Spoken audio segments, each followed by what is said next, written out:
Alors bonjour, comme promis, pour se préparer l'âme à cette belle fête de la Pentecôte de dimanche, voici la première euh, vidéo sur le don de l'intelligence. Nous allons passer plusieurs les dons de l'Esprit Saint durant toute la semaine dans chacune des infolettres. Alors voilà, le premier don que nous allons développer, c'est le don de l'intelligence.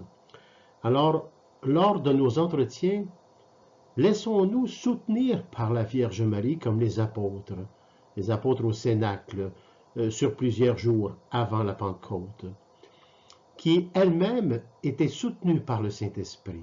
Elle est l'épouse du Saint-Esprit. Alors, laissons-nous simplement guider avec Marie vers ces jours, à chaque jour, pour développer chacun des dons. Le premier, aujourd'hui, c'est le don de l'intelligence. Le don de l'intelligence. Nous allons scruter quelque peu le don de l'intelligence avec Francesco Fernandez Carvajal dans Parler avec Dieu, et selon aussi sa présentation propre à lui, et souvent du mot à mot qui sera en italique. Aussi avec la parole de Dieu, avec Vatican II dans Dei Verbum, avec Paul VI dans Exhortation apostolique Evangelii Nuntiendi, avec la Somme théologique de saint Thomas, avec Thérèse de Villa, avec saint José Maria Scriva, avec l'auteur l'abbé Alexis Rio dans L'Action de l'Esprit, et aussi avec un autre auteur, Marie-Michel Philippon, un dominicain, dans Les dons du Saint-Esprit, et aussi avec l'abbé Noël Caisson dans Parole de Dieu. Et bien sûr, il y aura un peu de moi. Voilà la grande présentation. Et nous allons développer le don de l'intelligence sur trois angles. Le premier angle, c'est pour vivre la plénitude de la vie chrétienne, il faut avoir une connaissance profonde des mystères de la foi. Le deuxième angle que nous allons voir, c'est Dieu donne à ses enfants l'intelligence nécessaire, mais demande à chacun sa coopération. Et le dernier et troisième angle, la purification de l'âme est le chemin de la vie contemplative. Premier angle, le don de l'intelligence avec pour vivre la plénitude de la vie chrétienne. Il faut avoir vraiment une connaissance profonde des mystères de la foi. Pour ce faire, par la foi, nous pouvons reconnaître que chaque page de la Sainte Écriture est une preuve de la sollicitude de Dieu pour nous, envers nous, qui nous ouvre justement vers une connaissance profonde des mystères de la foi, et plus encore. Aussi, lorsque l'on prend connaissance de l'Écriture, la parole de Dieu, nous pouvons reconnaître par le don de l'intelligence que le Seigneur se révèle dans l'Ancien Testament comme la vraie lumière d'Israël, sans laquelle le peuple s'égare et trébuche dans l'obscurité. Ce qui affermit de beaucoup la foi. Scruter la parole de Dieu, l'Écriture. Et de fait, des grands personnages de l'Ancien Testament se tournent sans cesse vers Yahvé pour qu'il les aide dans les heures difficiles. Lorsqu'on fait la lecture de la parole de Dieu, nous faisons la lecture d'une histoire humaine, d'une histoire de croyants et de croyantes. Et c'est pour cette raison que nous pouvons voir tout à travers cette histoire comment, à travers les heures difficiles, les gens, les prophètes, ont crié vers Yahweh. Fais-moi connaître tes voies, dans Exode 33, demande Moïse pour guider le peuple jusqu'à la terre promise. Demande, fais-moi connaître tes voies, dit Moïse. Sans lumière divine, Moïse se sent perdu. Et le roi David lui demande, donne-moi l'intelligence pour que je garde ta loi et que je l'observe de tout mon cœur. Ça, c'est dans le psaume 119. David dit, donne-moi l'intelligence pour que je garde ta loi et que je l'observe de tout mon cœur. Alors retenons cela et poursuivons avec l'autre diapo. Et aussi Jésus, enfin, Jésus lui promet l'esprit de vérité pour illuminer l'Église entière. Et ça, c'est dans Jean chapitre 16, verset 13. L'envoi du Paraclet donne à la révélation son dernier achèvement et la confirme par le témoignage divin. Et ça, nous pouvons voir ça dans le Concile Vatican II, des Verbum numéro 4. Très bien, si vous pouvez avoir l'occasion d'aller voir sur Internet, il y a beaucoup de développement, ça vaut la peine d'aller lire tout cela. Les apôtres eux-mêmes ne comprennent vraiment qu'au jour de la Pentecôte, le sens des paroles du Seigneur. Oui, les apôtres eux-mêmes ne comprennent vraiment qu'au jour de la Pentecôte, le sens profond des paroles du Seigneur. L'Esprit est vraiment l'âme de l'Église. Le Saint-Esprit, l'Esprit, est vraiment l'âme de l'Église. C'est lui, l'Esprit Saint, qui nous donne, par le don de l'intelligence, le sens profond des enseignements de Jésus et son mystère, son grand mystère d'amour. Ça vient de Paul VI dans l'exhortation apostolique Evangelii Nuntiandi. Ça, c'était en 1975, le 8 décembre, au numéro 75. Et aussi, le Paraclet, l'Esprit Saint, conduit la foi à une intelligence plus profonde de la révélation elle-même. Par le don d'intelligence, est donnée aux fidèles chrétiens une connaissance plus profonde des mystères révélés. Le Saint-Esprit éclaire l'intelligence d'une lumière puissante. Il lui fait connaître avec une clarté inconnue, jusqu'alors le sens ineffable des mystères de la foi. La foi, une vertu théologale, la foi qui nous est donnée par Dieu, avec tant de gratuité, tout comme les dons de l'Esprit. Nous connaissons ce mystère depuis très longtemps. C'est Alexis Rio qui dit cela, dans l'action de l'Esprit Saint dans les âmes, dans son livre. Il dit, nous connaissons ce mystère depuis très longtemps. Nous avons écouté cette parole, et même nous l'avons méditée très souvent. Mais à un moment donné, elle s'exprime dans notre esprit d'une manière nouvelle. Il nous semble que jamais, jusqu'alors, nous l'avions vraiment comprise. Alors, vous voyez, on est à l'intérieur d'un cheminement de notre humanité qui est en train de se faire diviniser avec les dons de l'Esprit.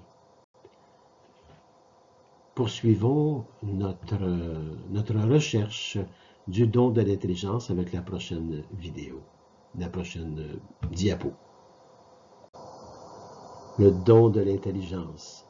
Pour vivre la plénitude de la vie chrétienne, il faut avoir une connaissance vraiment profonde des mystères de la foi, scruter notre foi. Et on poursuit vraiment, le Saint-Esprit éclaire l'intelligence de l'âme. C'est pour cette raison qu'à un moment donné, l'âme s'exprime dans notre esprit d'une manière nouvelle, et qu'il nous semble que jamais jusqu'alors nous l'avions vraiment comprise. Les souffrances en cette humanité, et nous savons qu'il y en a, le Christ est venu nous en libérer. Cette libération est justement par les dons du Saint-Esprit. Vous savez, notre cerveau est un lieu où tout est emmagasiné. Et parfois, nous ne voyons pas que le cerveau créé par notre Père est un instrument à l'âme et non ce que nous sommes. Beaucoup de choses vont mal lorsque le cerveau pense qu'il est moi, qu'il est l'être en totalité. Non, il est un instrument que Dieu a créé et qui nous a donné, simplement un instrument dans lequel est emmagasiné toutes sortes de connaissances, d'expériences. Il y a une mémoire, et on peut la développer. Mais tout est conduit par l'âme. Et c'est sous cette influence du don de l'intelligence sur l'âme, l'âme a une grande certitude de ce qu'elle croit. L'âme est la foi, ce qu'elle croit, la foi. Elle comprend cette âme plus clairement et elle éprouve une joie indestructible qui est un avant-goût dans la vision béatifique. Grâce à ce don de l'intelligence, saint Thomas explique que Dieu est entrevu ici-bas par le regard purifié de ceux et celles qui sont dociles aux motions du Saint-Esprit. Bien que les mystères de la foi continuent d'être enveloppés d'une certaine obscurité, parce que n'oublions pas, nous sommes en cheminement. Nous sommes en cheminement pour découvrir justement toute cette clarté, cette luminosité de l'Esprit Saint en nous et la différence entre l'âme et notre cerveau, l'âme où se trouve notre vie éternelle. Alors voyons dans la prochaine vidéo, on va continuer à scruter davantage le don de l'intelligence. Le don de l'intelligence. Pour vivre la plénitude de la vie chrétienne, pour vivre la plénitude de la vie chrétienne, il faut avoir une connaissance profonde des mystères de la foi. C'est ce que j'espère vous donner. Avoir cette volonté, cette persévérance à scruter les Écritures et tout ce que l'Église nous offre pour découvrir, pour aller de l'avant avec tous les mystères de la foi. Alors, si nous poursuivons, Carvajal Francesco dit ceci: les lumières ordinaires de la foi ne suffisent pas à cette connaissance. Je répète, les lumières ordinaires de la foi ne suffisent pas à cette connaissance. C'est-à-dire toutes les connaissances emmagasinées dans notre cerveau. Ce n'est pas ça qui va nous donner la lumière. Elle nécessite une effusion spéciale du Saint-Esprit que l'on reçoit dans la mesure où l'on correspond à la grâce, où l'on purifie son cœur et ravive ses désirs de sainteté. Il faut vraiment avoir un désir profond de la sainteté, un désir profond de marcher dans les pas du Christ, le Christ qui est le chemin, la vérité et la vie, pour aller vers le Père. Le don de l'intelligence permet à l'âme de participer plus facilement à ce regard de Dieu qui pénètre tout, un regard de Dieu qui pénètre tout. Il l'aide aussi à estimer plus justement la grandeur infinie de Dieu et à lui témoigner une affection filiale, ce que j'appelle moi-même l'unification. L'unification au Père, au Fils, par le Saint-Esprit, par les dons du Saint-Esprit. Oui. Il l'aide aussi à estimer plus justement la grandeur infinie de Dieu, le don de l'intelligence, et à juger convenablement des choses créées par la contemplation. L'Esprit Saint, avec les dons de l'Esprit, nous amène à la contemplation. Marie-Michel Philippon, dominicain, écrit ceci dans son livre de Les dons du Saint-Esprit. Peu à peu, dans la mesure où l'amour grandit dans l'âme, l'intelligence de l'homme resplendit de plus en plus de la clarté de Dieu, ce qui donne une grande familiarité avec les mystères de Dieu. Poursuivons avec l'autre diapositive. Le don de l'intelligence. Pour vivre la plénitude de la vie chrétienne, il faut avoir une connaissance profonde des mystères de la foi. nous devons faire l'effort avec l'Écriture de reconnaître l'Esprit Saint qui donne mouvement à notre vie dans la filialité au Père et au Fils, dans l'unification avec le Père et le Fils. Alors, pour clore ce premier angle du don de l'intelligence, nous qui se préparons librement à non recevoir le Saint-Esprit à la Pentecôte, mais plutôt fêter la Pentecôte, être en action de grâce du Saint-Esprit reçu et qui demande de nous éclairer toujours davantage à chaque instant de notre vie. L'Esprit Saint que nous avons reçu est en puissance en nous, en notre âme, et il est en puissance de se faire connaître et de nous donner les dons de l'Esprit pour que nous puissions les vivre et s'en servir à bon escient dans les pas de Jésus, le Christ. Nous pourrions, tout comme les apôtres au Cénacle, que Marie, la Vierge Marie, accompagne, et qui nous accompagne, chacun et chacune de nous, la Vierge Marie, ici et maintenant, avec Saint Joseph, avec son Fils, notre Sauveur.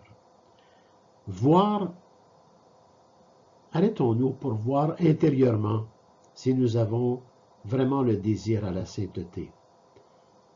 La sainteté qui demande de purifier notre âme, de la nettoyer, de la purifier de toute illusion, de notre emmagasinage au cerveau, et si ce désir se manifeste.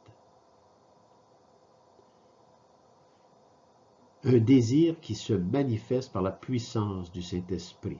Un désir à la sainteté qui se manifeste par la puissance du Saint-Esprit qui nous donne les dons de l'Esprit, dont nous avons vu le premier et que nous allons poursuivre dans un autre angle. Laissons-nous vraiment envahir par le Saint-Esprit du don de l'intelligence, pour le moment. Nous pourrions recevoir des grâces illuminatives en notre combat spirituel. Nous sommes tous en combat spirituel. Combat spirituel, nous conduisant ainsi avec humilité au sacrement de confession, de réconciliation, avec une âme contrie plutôt, avec une âme contrie et le désir, par la grâce, d'éviter tout péché et toute faute délibérée. Ça nous prend le don de l'intelligence pour nous amener au discernement de notre propre vie comme pécheurs et pécheresses, pour chacun et chacune de nous. C'est le don de l'intelligence et le fait d'avoir médité sur la parole de Dieu, sur les Écritures, qu'on peut tout doucement voir notre propre vie à travers toute vie autour de nous et voir aussi l'œuvre de Dieu. Alors, poursuivons dans l'autre diapositive. Maintenant, nous allons développer ça sur un autre angle pour le don de l'intelligence. Poursuivons toujours avec le don de l'intelligence. Cette fois-ci, nous allons le voir sur l'angle que Dieu donne à ses enfants l'intelligence nécessaire, mais demande à chacun sa coopération. Nous devons coopérer. Carvajal dit, et écrit plutôt, par le don de l'intelligence, le Saint-Esprit introduit l'âme dans les profondeurs des mystères révélés. D'une façon surnaturelle et donc imméritée et gratuite. Il enseigne au plus intime du cœur. Le Saint-Esprit, par le don de l'intelligence, il enseigne au plus intime du cœur le contenu des vérités les plus profondes de la foi. C'est important ce qui est écrit ici, parce que c'est le mouvement de l'Esprit Saint à travers le don de l'intelligence.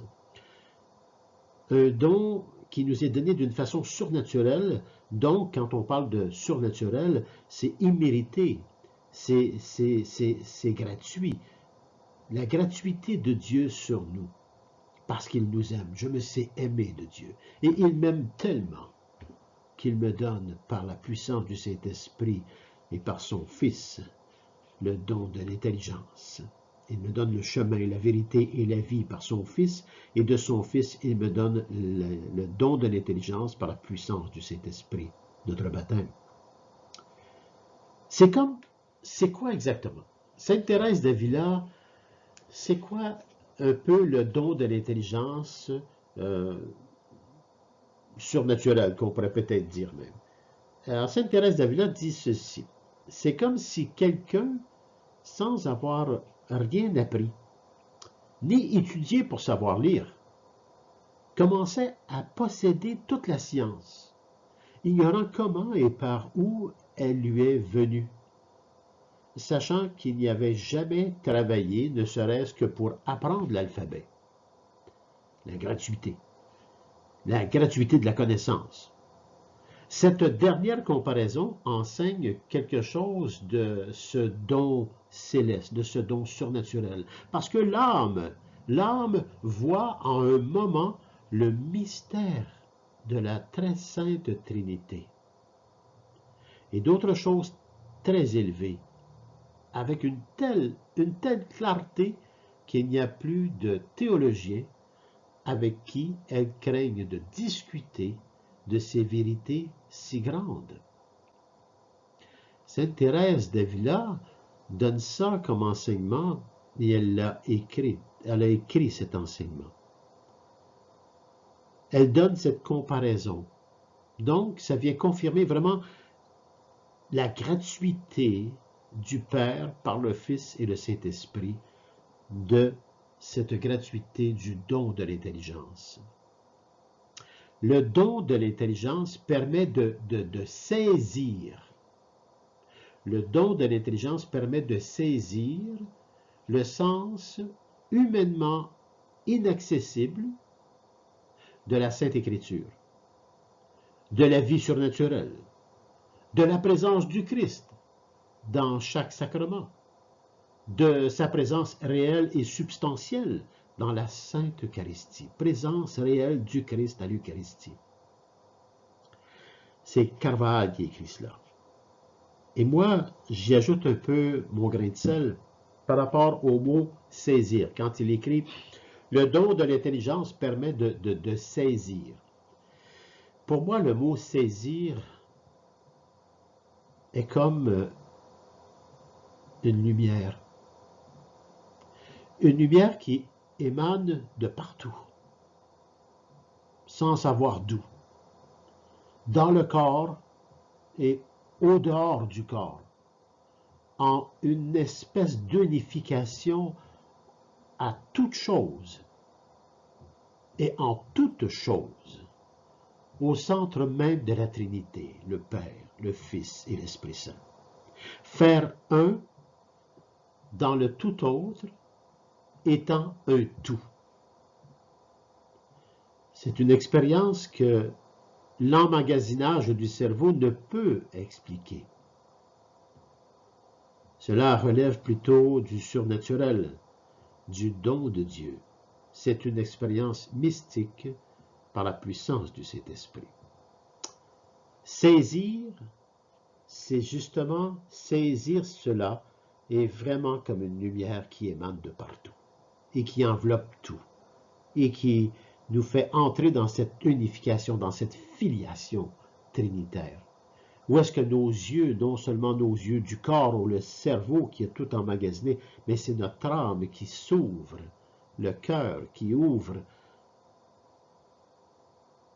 en totalité sur la beauté de la vie spirituelle par le surnaturel, du don de l'intelligence, du Saint-Esprit qui nous est offert, l'Esprit Saint qui nous l'amène. Alors c'est important. Voyons voir maintenant, parce que là, c'est là qu'on peut voir aussi le titre, hein? Dieu donne à ses enfants. Dieu donne. Donner, la gratuité. Dieu donne gratuitement à nous, pécheurs et pécheresses.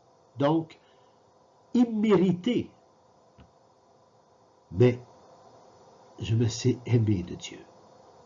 Et l'amour de Dieu fait tout pour que nous puissions se convertir, pour que nous puissions se transformer. Et il nous donne des outils. Justement, les outils, c'est les dons de l'Esprit Saint. Alors poursuivons encore sous cet angle. Toujours dans le don de l'intelligence, Dieu donne avec gratuité à ses enfants l'intelligence nécessaire, mais demande à chacun sa coopération par la grâce. Francesco Carvajal écrit « Ce don de l'intelligence donne comme un instinct divin. » C'est important de savoir ça. C'est comme si ça nous donnerait vraiment un instinct divin, une vision surnaturelle du monde. C'est un nouvel univers qui apparaît. Un nouvel univers qui apparaît alors aux yeux du croyant illuminé par l'Esprit. Nous voyons les choses autrement. Nous voyons les choses avec un cœur d'amour, avec un cœur de miséricorde, avec un cœur humble, parce qu'on se sait pécheur et pécheresse. On développe vraiment un instinct divin. Un instinct divin, une humanité qui va se laisser diviniser par la puissance du Saint-Esprit et les dons de l'Esprit, qui nous viennent du Père et du Fils, le Fils qui est le chemin, la vérité et la vie. De telle sorte que les mystères de la Sainte Trinité, de l'incarnation, de la rédemption de l'Église deviennent vraiment des réalités extraordinairement vivantes et présentes, capables d'orienter toute la vie du chrétien, de la chrétienne, capables d'influencer d'une manière décisive son travail, sa vie en famille et avec ses amis. Voyez la puissance que ça donne, une puissance d'amour. Ce n'est pas une puissance humaine, un pouvoir humain, là. Non, non. C'est une puissance d'amour, une puissance libératrice. Et que dire de son effet sur la prière? Une prière qui devient plus simple et toujours plus profonde, toujours plus unifiée au Père, au Fils et à l'Esprit, par les dons de l'Esprit et le don de l'intelligence pour le moment. Francesco Carvajal écrit cela, mais je suis bien d'accord avec lui. C'est pour ça que je vous le présente.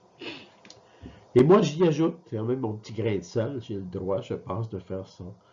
Moi, j'y ajoute que ce don nous donne aussi une illumination sur nos faiblesses, nos manquements, nos fragilités, nos limites, nos pauvretés, nos omissions. Et par rapport, nos pauvretés aussi. Et par rapport à quoi? Nous unifions la totalité de notre être à ces paroles de Pierre dans l'Écriture à Jésus. Lorsqu'on se voit vraiment pécheur, et qu'à un moment donné, on voit vraiment qui nous sommes devant Dieu, et tout ce que nous avons à surmonter pour entrer dans ce chemin de sainteté, on peut dire comme Pierre, effectivement, ce que Pierre a dit dans l'Écriture à Jésus. Seigneur, à qui irions-nous? Tu as les paroles de la vie éternelle. Seigneur, à qui irions-nous? Tu as les paroles de la vie éternelle.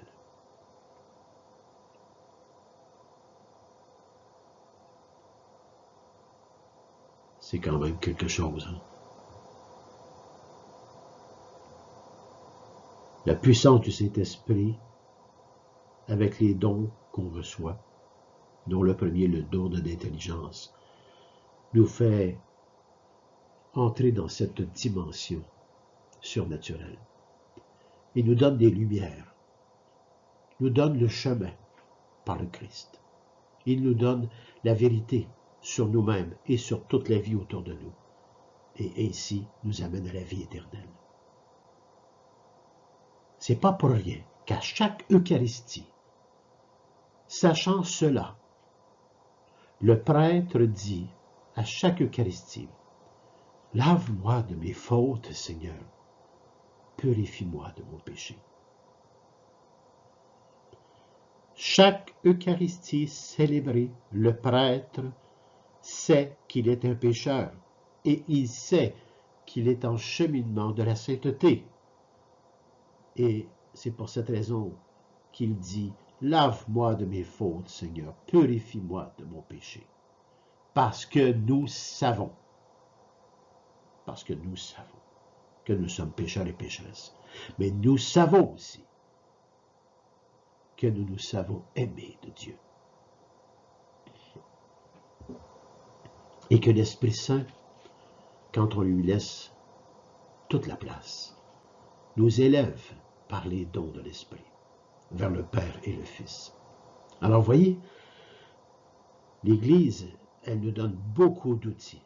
Oui, le prêtre dit cela, « Lave-moi de mes fautes, Seigneur, et purifie-moi de mon péché. » Mais c'est pour chacun et chacune de nous.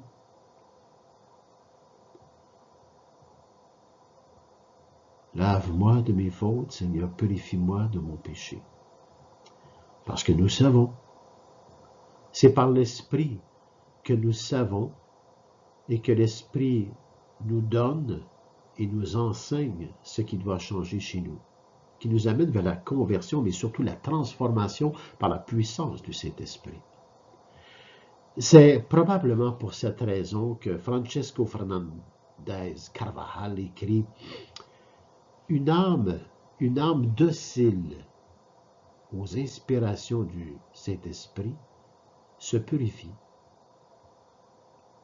veille à garder sa foi bien vivante, découvre Dieu dans toutes les circonstances. » Et moi j'y ajoute ainsi que dans toutes les situations et événements de la vie ordinaire. C'est-à-dire, toute situation, circonstance, événements de vie sont des occasions avec la puissance du Saint-Esprit et les dons de l'Esprit de grandir dans cette unification au Père, au Fils et à l'Esprit et de participer avec le Christ à notre rédemption et à la rédemption pour toute l'humanité.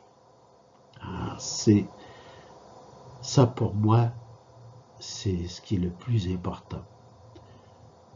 En cheminement, nous le savons et nous cheminons et nous acceptons avec humilité de se reconnaître pécheurs devant Dieu, pécheurs et pécheresses devant Dieu. Regardons l'autre diapo. Toujours avec le don de l'intelligence, avec ce regard de Dieu, le regard de Dieu donne à ses enfants, le don de Dieu pour nous, pour chacun et chacune de nous. Il nous donne l'intelligence nécessaire, mais il nous demande aussi à chacun sa coopération. Alors voyons un peu la tiédeur, selon Francesco Carvajal. La tiédeur, et moi j'y ajoute bien sûr, la tiédeur, c'est quoi pour moi? C'est le trop centré sur soi, sur l'emmagasinage du cerveau, notre moi, nos propres connaissances, nos propres expériences, trop centré là-dessus. Ça peut nous amener vers une tiédeur, nous donner une tiédeur avec Dieu. Alors, la tiédeur, ça fait quoi pour Carvajal, Francesco?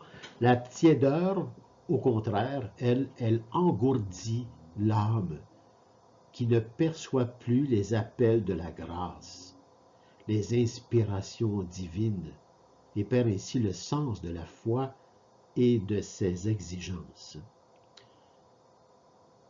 Est-ce qu'il y a vraiment des exigences? Bien sûr. Lorsqu'on se reconnaît comme pécheur et pécheresse, nous entrons sous une forme d'exigence. Mais ce n'est pas une exigence écrasante, c'est une exigence par amour, pour la gloire de Dieu et notre propre gloire, parce que la gloire de Dieu, c'est notre gloire, c'est de goûter à la liberté réelle de ce que c'est la liberté, vraiment, dans le monde spirituel, dans le monde surnaturel, la liberté selon Dieu, pas selon l'homme, selon l'être humain, selon la terre. Donc la tiédeur, au contraire, elle engourdit l'âme qui ne perçoit plus les appels de la grâce, les inspirations divines, et elle perd ainsi le sens de la foi et de ses exigences.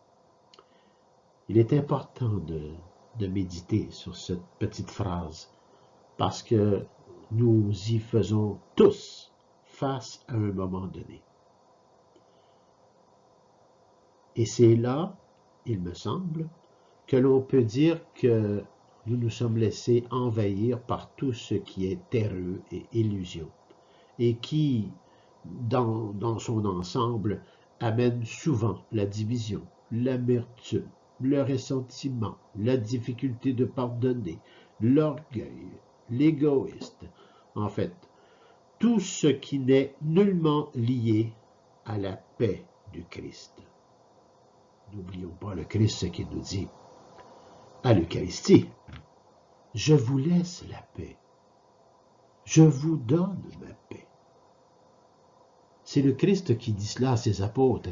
Lorsqu'il ressuscite, quand il est ressuscité, il est apparu à ses apôtres. Souvent, à chaque fois, il se présente en disant « Je vous laisse la paix, je vous donne la paix ». Il ne retient rien de ses apôtres quand ils lui ont tourné le dos lorsqu'il a vécu sa passion, lorsqu'il a été crucifié. Il ne retient rien de Pierre qui l'a renié. Il leur dit « Je vous laisse la paix. Je vous donne ma paix. Moi, je suis libre, je suis le Fils de Dieu. J'ai vaincu le monde. » Et c'est intéressant, à l'Eucharistie, lorsqu'on poursuit « Je vous laisse la paix. Je vous donne ma paix. » Ne regarde pas nos péchés, Père. Ne regarde pas nos péchés. Alors, voyez-vous, c'est de prendre conscience que nous sommes en cheminement, mais que Dieu nous aime, et il nous aime tellement que par son Fils, il nous laisse la paix, il nous donne sa paix. Alors, vous voyez, ça c'est pour nous faire grandir dans l'humilité et dans un amour réel, un amour qui dépasse l'entendement. Le don de l'intelligence favorise justement la contemplation de Dieu dans les tâches ordinaires de la vie à chaque instant, que les situations soient agréables ou douloureuses. Oui, ça il faut le répéter, je crois, parce que la vie est... Parfois, il y a tellement de belles choses dans la vie aussi, mais il y a aussi des temps où est-ce que c'est douloureux. On peut souffrir beaucoup intérieurement. Et parfois, on a participé à faire souffrir des gens, ou des gens nous ont fait souffrir. C'est toujours quelque chose de mutuel. Il n'y a rien qu'une personne humaine vit qui n'est pas lié à quelqu'un ou à elle-même, parce que c'est mutuel. Le don de l'intelligence favorise la contemplation de Dieu dans les tâches ordinaires de la vie, que les situations soient agréables ou douloureuses. Que ce soit agréable ou douloureux, il est important de vivre cela devant Dieu, avec l'Esprit Saint, avec le don de l'intelligence et tous les autres dons. Et bien sûr, pour atteindre sa plénitude, le don de l'intelligence se nourrit de quoi, vous croyez? Bien, il se nourrit de la méditation des vérités de la foi, des méditations de la lutte aussi entre le bien et le mal.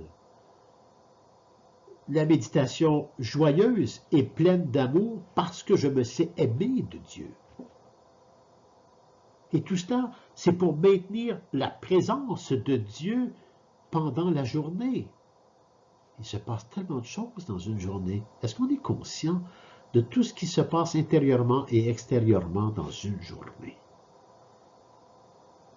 La présence de Dieu pendant la journée et multiplier les actes de contrition quand on s'est éloigné du Seigneur. Combien de fois dans une journée on peut s'éloigner du Seigneur? C'est avec le don de l'intelligence et lorsqu'on se sait aimé de Dieu et ce Dieu qui nous a donné tant d'amour, qu'on est capable de voir ces choses, de faire une lecture de notre journée, une lecture de ce que nous avons vécu intérieurement et de ce qui s'est vécu extérieurement, pour découvrir une vérité dans laquelle nous avons soit à se transformer ou soit à garder parce qu'elle est de Dieu. Alors, voyez, pour atteindre sa plénitude, le don de l'intelligence se nourrit de la méditation des vérités de la foi, de la lutte entre le bien et le mal, joyeuse et pleine d'amour. Pour maintenir quoi? Maintenir la présence de Dieu pendant la journée et multiplier les actes de contrition quand on s'est éloigné du Seigneur. On peut s'éloigner parfois 2 secondes, on peut s'éloigner 2 heures, on peut s'éloigner une journée complète aussi. Prenons conscience, avec le don de l'intelligence et avec l'Esprit Saint, de qui nous sommes devant Dieu. Alors poursuivons toujours dans ce Dieu donne à ses enfants l'intelligence nécessaire, mais demande à chacun sa coopération. Ça demande, là, vous voyez que ça demande beaucoup de coopération. Ça demande un certain oui. Et ça, c'est le don de l'intelligence qui nous fait voir cela, qui nous fait toucher à cela. Voyons dans l'autre diapo. Toujours dans le don de l'intelligence. Et toujours sous Dieu donne à ses enfants l'intelligence nécessaire, mais demande à chacun sa coopération. Alors, en concluant ce deuxième angle sur le don de l'intelligence, nous pouvons voir une grande gratuité de Dieu. Dieu qui demande, par l'aide de l'humilité, la miséricorde et la grâce, la conversion, la transformation de la totalité de notre être à la suite du Christ. Le Christ qui est vraiment le chemin, la vérité et la vie, et personne ne peut aller au Père sans passer par lui. Donc, cela demande à chacun et à chacune de nous sa coopération personnelle, son oui personnel, son engagement personnel, son oui, comme le oui de Marie devant Dieu, avec l'Esprit Saint qui nous est donné et qui nous montre ce chemin, avec les dons reçus. Nous devons saisir, alors vous savez le mot saisir de ce que je parle là, nous devons saisir aussi que dans le don de l'intelligence, qu'il ne s'agit pas d'une aide surnaturelle extraordinaire que Dieu ne concéderait qu'à des personnes exceptionnelles. Absolument pas. C'est pour tout le monde. Parce que Dieu aime tout le monde. Il aime tous ses enfants. Donc, il ne s'agit pas d'une aide surnaturelle extraordinaire que Dieu ne concéderait qu'à des personnes exceptionnelles. Non. Dieu l'accorde à tous ceux et celles qui veulent être fidèles là où ils se trouvent, en offrant leur joie et leur douleur, leur travail et leur repos. Être toujours devant Dieu. Être toujours devant Dieu avec l'aide du Saint-Esprit et les dons du Saint-Esprit. Toujours devant Dieu en toutes situations, circonstances et événements de vie et à travers les joies, les douleurs, le travail, le repos. Tout ce qu'on peut vivre comme être humain et en fraternité sur cette terre. Le don de l'intelligence est englobé de l'amour divin. Et il est accessible à toute personne qui veut l'accueillir et vivre de cet amour divin à l'éternité. Demandons vraiment à la Vierge Marie, Oh oui, demandons à la Vierge Marie de nous accompagner à ce oui, en la divine volonté, qui est l'amour divin sur chacun et chacune de nous. Demandons cela à la Vierge Marie.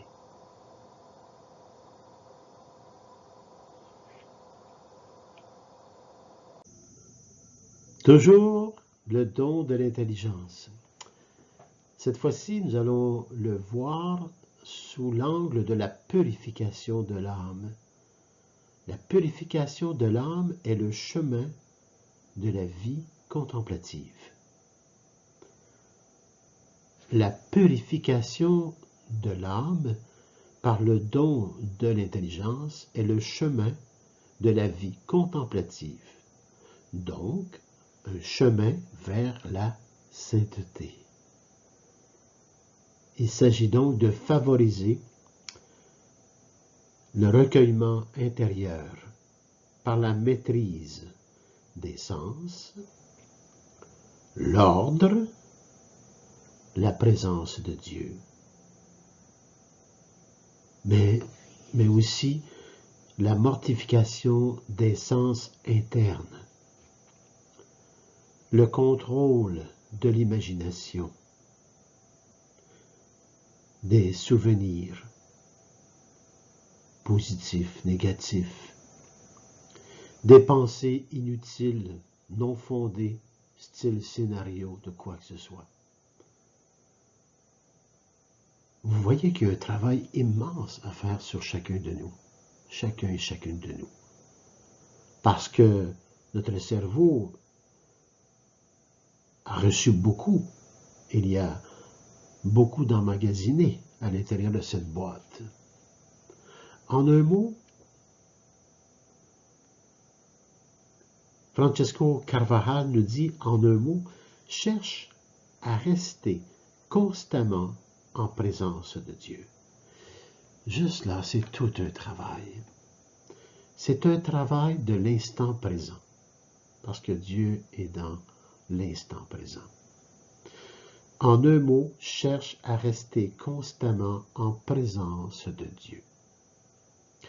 Profite de toutes les circonstances, situations, événements et incidents de chaque jour. Car c'est à l'intérieur de tout cet ensemble que nous cheminons et que nous pouvons voir l'œuvre de Dieu par la puissance du Saint-Esprit et les dons de l'Esprit qui se développent à travers toutes les situations, les circonstances, les événements et les incidents de chaque jour, positifs ou négatifs. Mais nous devons rester en présence de Dieu. Accepter aussi de se laisser purifier et de purifier son cœur par amour, car les cœurs purs verront Dieu. Alors, si vous vous rappelez à l'exhortation apostolique du pape François sur la sainteté, quelle était la base de la sainteté, sinon les béatitudes? Alors, vous voyez, ça revient ici avec l'auteur Carvajal. Accepter de se laisser purifier et de purifier son cœur par amour, car les cœurs purs verront Dieu. C'est dans Matthieu 5, 8. Alors, vous voyez tout le travail, je pense qu'il est important de se reconnaître. Et si on réussit à se reconnaître, c'est que nous avons le don de l'intelligence par la puissance du Saint-Esprit. Le don de l'intelligence nous donne quelque part aussi de voir clair, de voir qui nous sommes et le travail qui nous est demandé par la grâce de grandir vers la sainteté. Mais ça demande un désir profond. Et un désir profond fait qu'on va se servir de ce que Dieu nous donne. Il nous a donné son Fils, il nous a donné la vie, il nous a donné son Fils, il nous a donné l'Esprit Saint et les dons de l'Esprit. Et c'est avec ça qu'on découvre vraiment qui nous sommes et que nous cheminons de jour en jour. Et on voit aussi des choses aussi qui nous retardent parfois, comme l'impureté, de toutes sortes là. L'attachement aux biens de la terre nous empêche de s'élever vers le ciel. la satisfaction systématique des caprices du corps. Pensez-vous que c'est inventé, ces mots-là? Pas du tout. Moi, je les connais toutes. Sont autant de poids pour l'âme qui l'empêchent de voir Dieu. C'est Carval qui écrit cela encore. L'impureté, l'attachement au bien de la terre, la satisfaction systématique des caprices du corps sont autant de poids pour l'âme qui l'empêchent de voir Dieu. Alors, vous voyez, le don de l'intelligence nous donne cette faculté, non pas avec notre cerveau, mais avec notre âme, qui, elle, va diriger notre cerveau. C'est très profond, c'est très surnaturel. Et tout cet ensemble, et ça, c'est moi qui ajoute cela, là, tous ces ensembles, mais aussi des occasions, nous donnent des occasions du combat spirituel. Un combat spirituel illuminé par le don de l'intelligence. C'est un peu tout ce que je viens de vous dire finalement. Et on peut lire dans 1 Corinthiens 2, verset 14, « L'homme non spirituel ne perçoit pas ce qui vient de l'Esprit de Dieu. » Il est enfermé dans son cerveau. C'est en effet folie pour lui, parce qu'il a sa logique. Et il ne peut en avoir l'intelligence, car c'est par l'Esprit qu'on en juge. C'est quand même la parole de Dieu. C'est Saint Paul qui parle aux Corinthiens. L'homme non spirituel ne perçoit pas ce qui vient de l'Esprit de Dieu. C'est en effet folie pour lui. Et il ne peut en avoir l'intelligence, car c'est par l'Esprit qu'on en juge.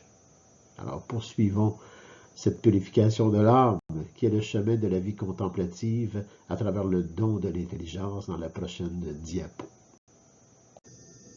Toujours dans la purification de l'âme. Purification de l'âme qui est le chemin de la vie contemplative. Dans la vie contemplative, nous pouvons voir toutes nos imperfections, mais aussi toute la perfection de Dieu sur nous, tout l'amour de Dieu sur nous. Et ça, c'est par le don de l'intelligence reçue du Saint-Esprit. L'être humain, alors moi je dirais que l'être humain fondamentalement, il est spirituel. L'être humain fondamentalement est spirituel. Il est un enfant de Dieu. L'être humain spirituel, c'est le chrétien dont l'âme, en état de grâce, est la demeure de l'Esprit Saint et dont la pensée reste fixée sur le Christ. Et on le répète, l'être humain, moi, vous, tous les êtres humains, l'être humain spirituel, c'est le chrétien dont l'âme, en état de grâce, est la demeure de l'Esprit Saint et dont la pensée reste fixée sur le Christ. Francesco Carval écrit cela, et je suis parfaitement d'accord. Et j'y ajoute un peu encore mon grain de sel, c'est des pensées profondes qui pour moi me suivent toujours de l'intérieur à travers toute ma vie de cheminement, ma vie qui chemine toujours avec mes imperfections, parce que je n'ai que ça, des imperfections. Toutes mes perfections viennent de Dieu. Alors voilà un peu ce que le Seigneur m'a donné à travers le don de l'intelligence par l'Esprit Saint. Tout être humain est un cheminement. Tout être humain est en cheminement. Et toute œuvre à servir sera servie par l'heure où il est régi intérieurement, et ce par quoi il est régi intérieurement au moment même où toute situation, circonstance ou événement se présente devant lui. Il sera libre par l'esprit ou envahi par l'emmagasinage de son cerveau. Donc, il agira bien ou mal et sera jugé par ce même raisonnement. Ben, ça appartient à tous les êtres humains. Probablement pour cette raison que l'on dit paix aux hommes de bonne volonté. Mais cette paix, celle du Christ, n'est possible qu'avec l'humilité et la miséricorde mutuelle entre nous. Et ayant les yeux fixés sur lui, sur le Christ, qui est le chemin, la vérité et la vie, pour aller au Père. Et entrer en cette unification, cette filiation trinitaire, qui nous rend libres. Qui nous rend libres, pas n'importe comment, mais qui nous rend libres parce que nous savons. C'est ainsi qu'on est libre. C'est quand on sait qu'on est libre. Et lorsqu'on se sait aimer de Dieu, on devient de plus en plus libre avec sa miséricorde. Une miséricorde lumineuse qui guérit les âmes, qui guérit notre être au plus profond de lui-même, du péché originel. Finalement, la pensée fixée sur le Christ nous aide à quoi? À mener une vie droite, sobre et mortifiée. Mortifiée. C'est la meilleure manière de se préparer à recevoir l'Esprit et tous ses dons. C'est quand même, hein? Finalement, la pensée fixée sur le Christ nous aide. Elle nous aide à mener vraiment une vie droite, dans laquelle on est très heureux. Une vie sobre, dans laquelle on est très heureux. Une vie de mortification, dans laquelle on est très heureux. On ne se laisse pas aller à des caprices qui ne sont pas de Dieu. On se mortifie. On dit non. Non, parce que ça va me rendre malheureux devant Dieu, parce que je me sais aimer de Dieu. Le Saint-Esprit, lui, Francesco Carvajal dit cela, et encore une fois, je suis d'accord.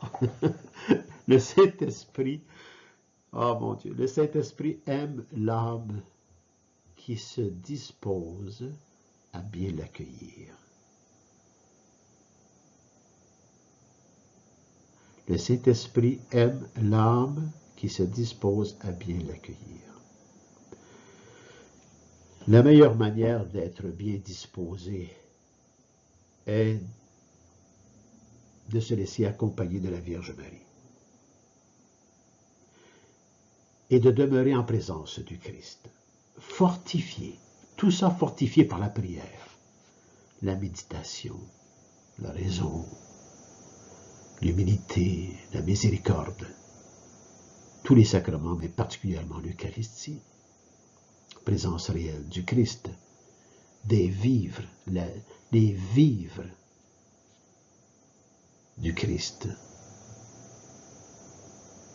pour avoir toujours notre pensée fixée sur le Christ, pour nous aider à vivre chaque instant en présence du Père, du Fils et de l'Esprit, avec le don de l'intelligence, afin de se purifier chaque instant de notre vie, pour justement vivre et vivre à la fois, mais vivre d'abord et avant tout, vivre ce cheminement à la sainteté, à cette rencontre du face-à-face avec le Père, le Fils et l'Esprit Saint, où nous entrerons unifiés à la vie éternelle, à la résurrection, comme le Christ. C'est vraiment un engagement, mais pas n'importe quel. Un engagement d'amour. Un engagement simple et profond.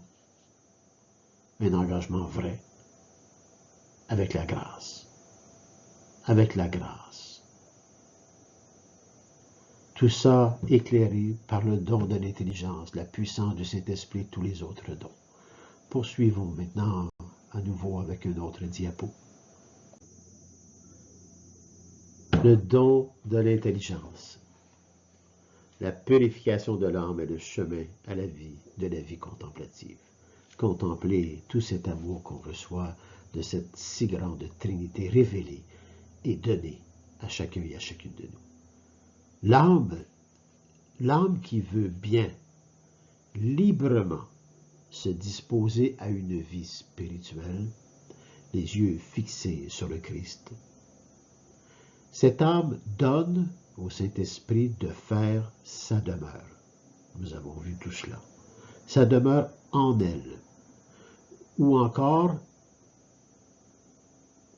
elle reconnaît d'une façon lumineuse que le Saint-Esprit et ses dons est en elle d'une manière trinitaire.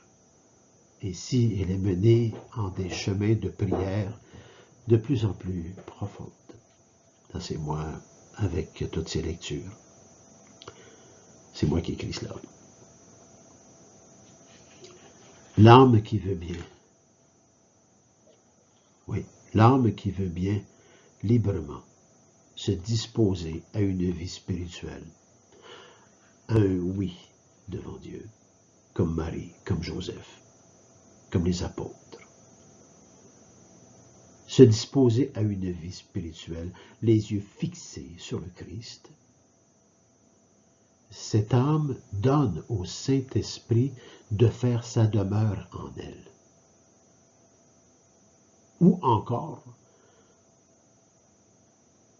cette âme reconnaît d'une façon lumineuse que le Saint-Esprit et ses dons est déjà en elle d'une manière trinitaire, Père, Fils et Esprit. Ainsi, elle est menée en des chemins de prière de plus en plus profondes.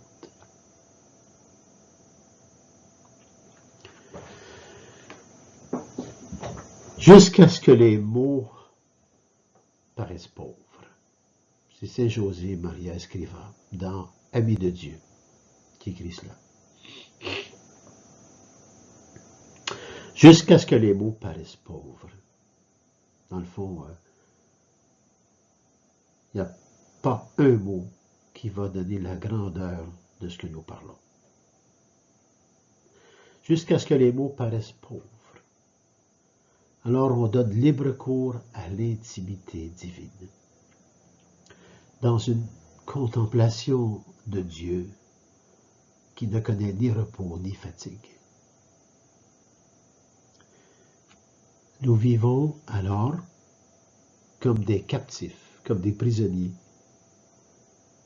tandis que nous réalisons avec la plus grande perfection possible, par la grâce, malgré nos erreurs et nos limites, les occupations propres à notre condition et à notre métier, notre âme désire ardemment s'échapper.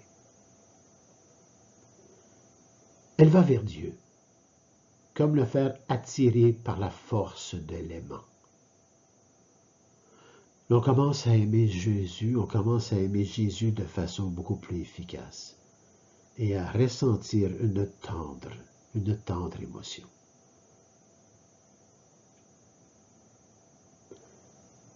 Il ne s'agit pas ici d'une émotion sensible humaine. Il s'agit d'une émotion purifiée et divine. Ce n'est plus du senti. C'est la foi. Est-ce qu'on le relit?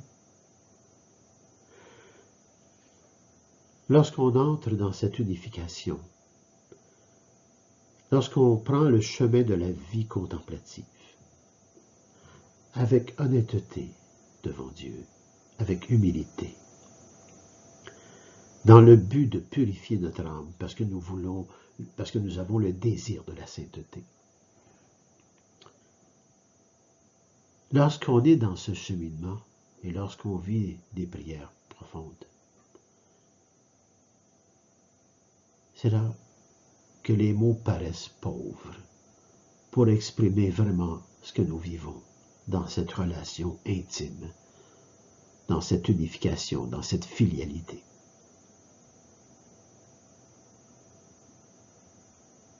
Alors on donne libre cours à l'intimité divine, dans une contemplation de Dieu qui ne connaît ni repos ni fatigue.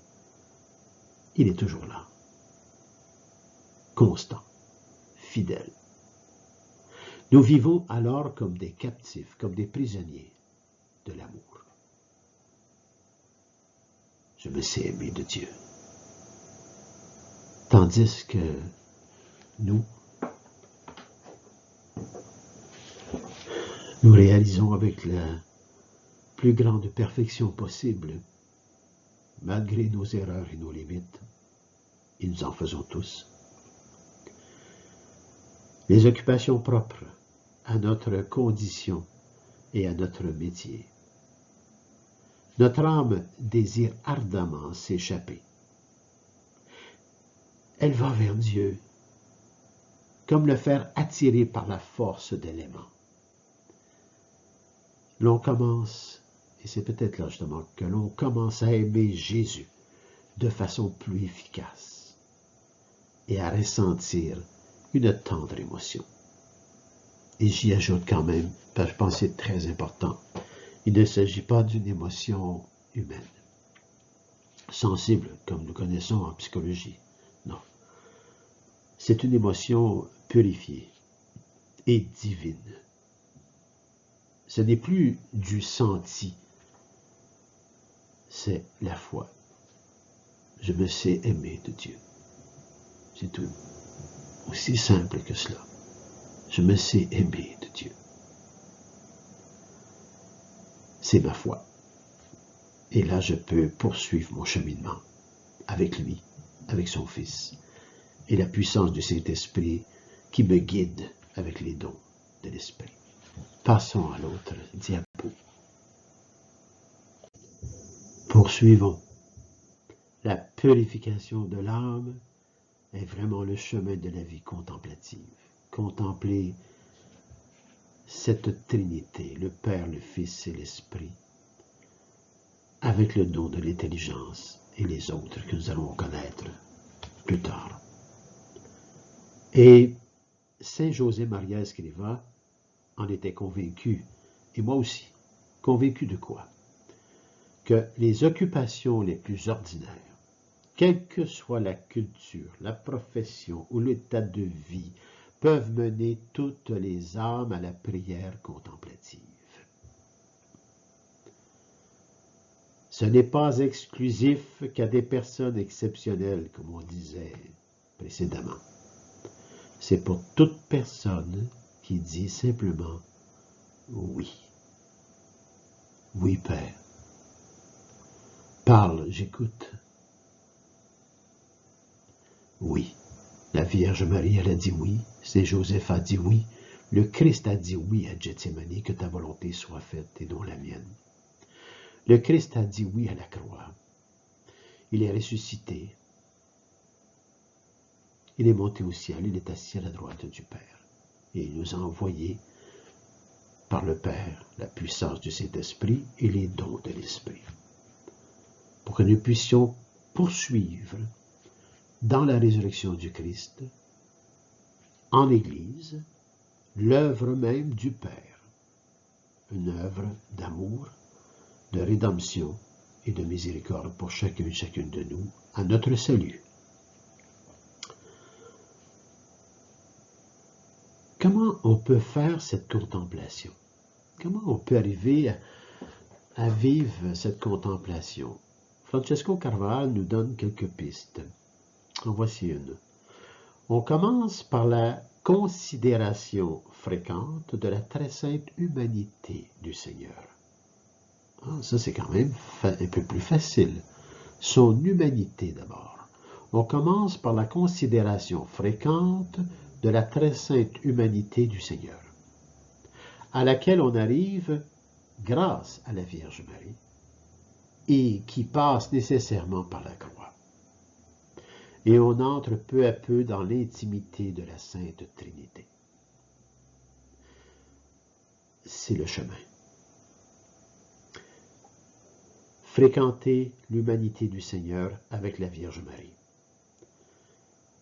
Méditer sur cette croix, nécessairement la croix, par laquelle nous passons tous de façon différente. Nous avons tous une croix à porter. La croix du pécheur ou de la pécheresse que je suis ou que nous sommes. Et c'est à travers toutes ces situations, ces circonstances et ces événements de vie que peu à peu, dans l'intimité, nous entrons dans cette Sainte Trinité parce que nous nous savons aimer. Et on entre peu à peu dans l'intimité de la Sainte Trinité. Elle se révèle à nous parce que nous allons vers. Mais on s'est donné des moyens, et les moyens, c'est le Seigneur qui nous les a donnés à travers l'Église. Une Église pauvre, sainte et apostolique. Elle est sainte et sans péché. C'est les membres qui sont pécheurs et pécheresses, mais pas l'Église. L'Église, elle est de Dieu.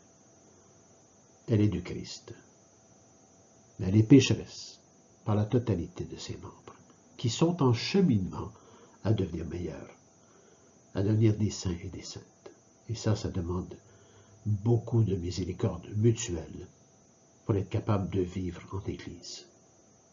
Ça demande une contemplation, de contempler cette Trinité sainte sur nous-mêmes, sur chacun et chacune de nous, pour être capable de vivre mutuellement avec humilité et miséricorde. Alors, vous voyez, c'est incroyable vers où ça nous mène. Ça nous mène vraiment vers l'éternité, vers la résurrection. Notre cœur, à chacun et à chacune de nous, a besoin alors de distinguer et d'adorer chacune des personnes divines. Wow! Le Père, créateur du ciel et de la terre. Le Père qui a tout créé. Le Fils qui a incarné le Père, qui a pris notre humanité et s'est anéanti pour racheter l'humanité du péché originel. Il a été obéissant jusqu'à la mort de la croix. Le baptême de feu, mourir à tout ce qui n'est pas de Dieu, pour ressusciter à tout ce qui est de Dieu. Et la puissance du Saint-Esprit qui nous donne les dons de l'Esprit pour saisir, le mot saisir, pour saisir tout cet amour qui nous est donné avec tant de gratuité pour chacun et chacune de nous. L'âme fait en quelque sorte une découverte dans la vie surnaturelle. Comme une créature qui ouvre peu à peu les yeux de l'existence. Les créatures qui arrivent souvent, nous avons les yeux fermés. Puis là, tout à coup, ça s'ouvre un petit peu, là, ces yeux-là. Puis là, on commence à voir des choses. On voit des couleurs, on voit des formes, on voit... c'est un peu ça, comme une créature qui ouvre peu à peu les yeux à l'existence. Je ne suis pas seul. Il y a de la vie autour de moi. Il y a une existence. Et elle amorce un dialogue d'amour avec le Père, avec le Fils et avec le Saint-Esprit. Voyez-vous, c'est un exemple que Saint José Maria Escrivá nous donne. L'âme fait en quelque sorte une découverte dans la vie surnaturelle, comme une créature qui ouvre peu à peu les yeux à l'existence. Alors notre âme, nous, en communion avec notre âme, notre être profond, vraiment ce que nous sommes, fils et filles de Dieu, on se trouve à amorcer un dialogue d'amour avec le Père, le Fils et le Saint-Esprit. Et elle se soumet avec simplicité à l'activité du Paraclet, le Saint-Esprit, vivificateur. Wow. Oui, c'est facile de se soumettre lorsqu'on se sait aimer. On ne parle pas de soumission d'esclavage. On parle d'une soumission par amour. La gloire de Dieu est notre gloire, à chacun et à chacune de nous. Elle se soumet avec simplicité à l'activité du Paraclet vivificateur, qui se donne à nous sans que nous le méritions. Il faut l'avouer. Nous sommes pécheurs et pécheresses, qui se donne à nous sans que nous le méritions. Ce sont les dons et les vertus surnaturelles. L'amour divin, c'est surnaturel. C'est pas avec l'amour divin, l'amour humain qu'on va y arriver. Ah non, non, ça c'est trop terreux. C'est trop terreux. L'espoir, c'est terreux aussi. Hein? L'espoir humain, je parle. L'espoir humain va nous amener au désespoir.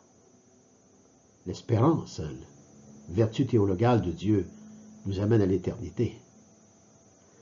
Alors c'est avec la puissance du Saint-Esprit qu'on peut saisir ces différences pour entrer dans une vie spirituelle vers la sainteté, le désir de la sainteté, entrer dans cette vie spirituelle à la vie éternelle, à la résurrection, à la suite du Christ, parce que c'est dans la volonté du Père et que même il nous envoie l'Esprit Saint pour que nous puissions discerner, non pas discerner le blanc avec le noir, mais discerner de ce qui est de Dieu et de ce qui n'est pas de Dieu, de ce qui est fils et fille de Dieu et de ce qui n'est pas fils et fille de Dieu. C'est tous ces éléments-là. Quand je parle, comme exemple, comme je donnais tantôt, espoir humain nous amène à un désespoir. Veut pas, parce que c'est terreux, c'est retenu. Tandis que la vertu théologale, l'espérance nous amène vers l'éternité. Elle nous libère de tout. Mais c'est par la puissance, par le don de l'intelligence et tous les autres dons qu'on voit la splendeur et la richesse de cette divinité qui nous est donnée avec tant de gratuité, alors que nous ne méritons absolument rien de cela. Pourquoi? Parce que Dieu ne juge pas et ne condamne pas. Il pardonne. Il pardonne parce qu'il sait que c'est par la miséricorde que nous pouvons se convertir, se transformer, parce que nous avons l'Esprit Saint. C'est un cheminement divin qui nous est ouvert devant nous. Je trouve ça exceptionnel, je trouve ça extraordinaire. Passons à l'autre diapo. Alors, nous sommes déjà, je pensais qu'on avait encore plus de diapos, mais nous sommes à la dernière diapo. Alors, sur le don de l'intelligence, ça termine un peu le premier don de la puissance du Saint-Esprit. Et ce don, on le termine avec la purification de l'âme qui est le chemin de la vie contemplative. Alors, en terminant ce troisième et dernier angle sur le don de l'intelligence, par la prière, ayons recours à la Vierge Marie. La Vierge Marie qui est avec les apôtres au Cénacle. Et nous sommes au Cénacle avec Marie et les apôtres. À chaque instant de nos vies, nous sommes au Cénacle avec Marie et les apôtres.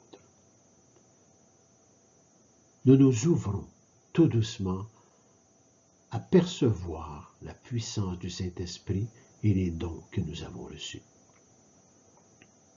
La Vierge Marie, pleine de grâce, épouse du Saint-Esprit. Demandons-lui de nous apprendre à fréquenter et à aimer le Paraclet. Particulièrement ces quelques jours que nous prenons à se préparer pour la fête de la Pentecôte et découvrir les dons de l'Esprit.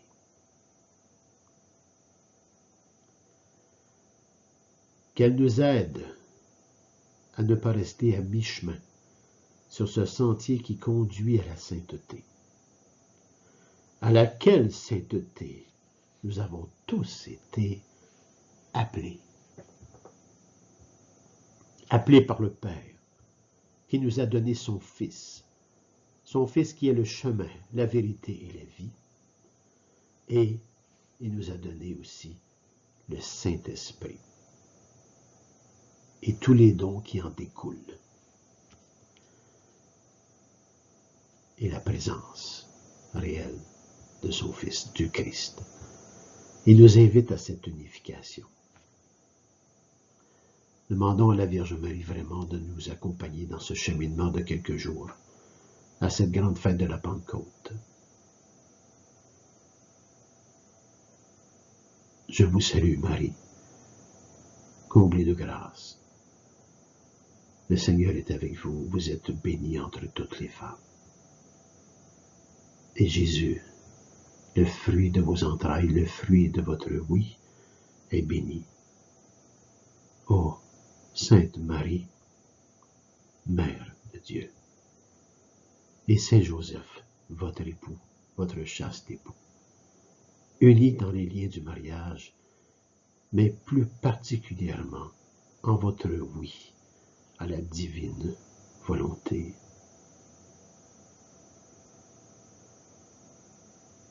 Jésus, Marie, Joseph, priez pour nous, pauvres et pécheurs, maintenant et à l'heure de notre mort. Amen.